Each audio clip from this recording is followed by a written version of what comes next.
Welcome to the Sebcast, where we look deeper, ask bigger questions, and discover how Jesus is still changing the world.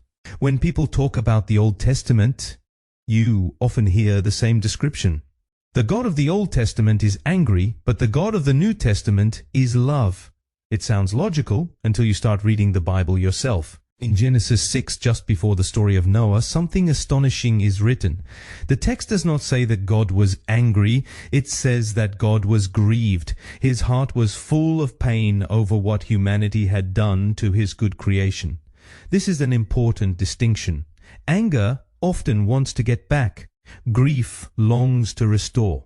True love is always hurt. A parent who does not care is not grieved when a child destroys himself. A spouse who no longer loves becomes indifferent.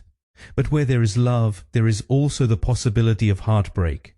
Maybe God's grief is precisely the deepest proof of his love. This also changes how we think about judgment.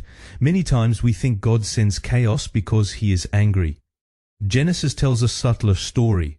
God gives people the freedom to choose for themselves what they consider good. And when we continue to define life without him, the chaos we have unleashed eventually washes over us.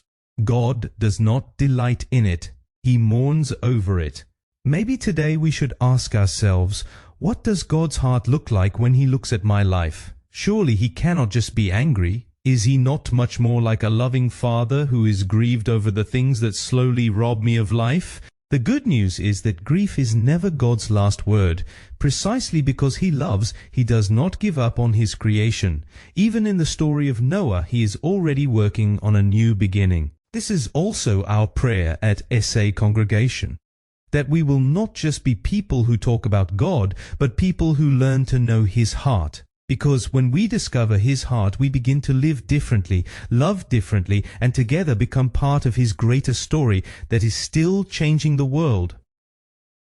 Until tomorrow, take care.